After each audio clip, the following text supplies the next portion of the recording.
the truth. It's the truth. It's the truth kind of love. It's the truth. It's the truth. It's the true kind of love.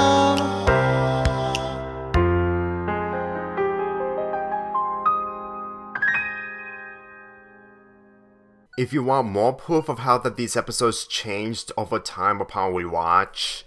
this episode, I honestly didn't think that the suspects would break up as a band, since that I had the knowledge that Lars and Sadie would never be together due to Sadie being with another boy, and the fact that this is the episode's description on what happens off screen when Steven is not around, which is supposed to be the answer to the people's criticisms of the Steven-only perspective. I still can't see Steven as the bad guy, even though that he may act like a jerk in these occasions, and yet at the same time, for how this episode has aged, and I was only focusing on critiques from other people,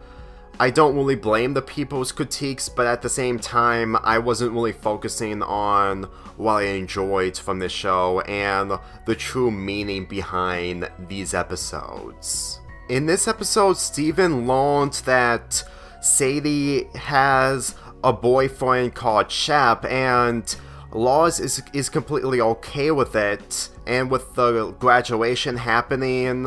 this made Steven a little concerned. I'm gonna be really honest with you that whenever I think about Steven interfering in other people's lives in the same ways as he did in the earlier seasons, including the new Laws, which I will admit it's one of the worst episodes,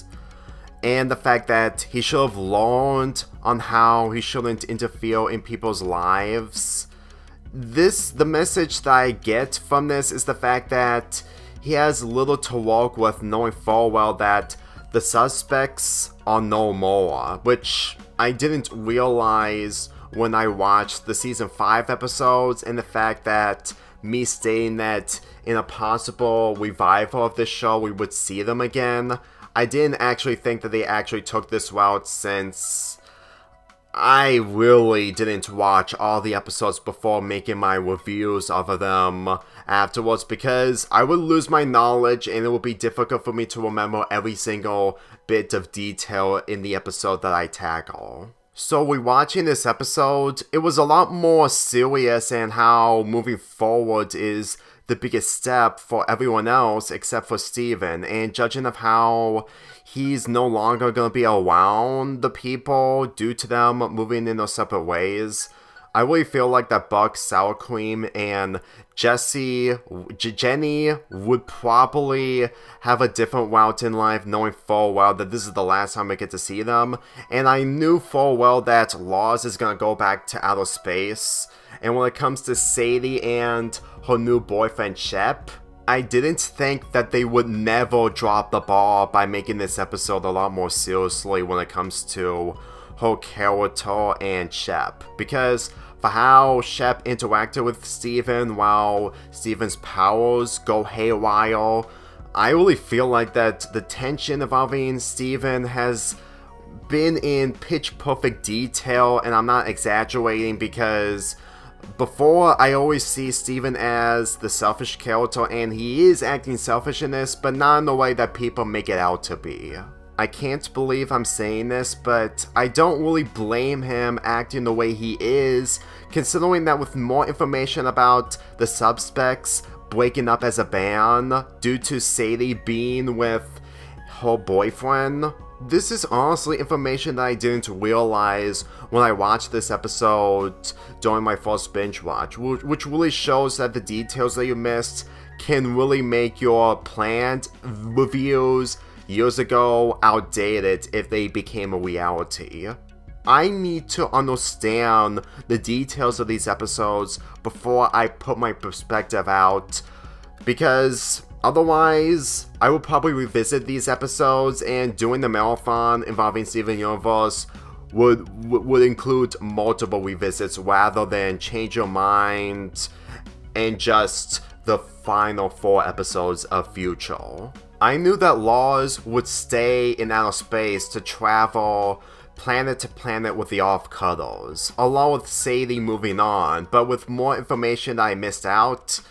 this sums up that the future of these characters were a lot more severe, judging of how Steven's future has becoming a lot more complicated, and that I miss out on the details that,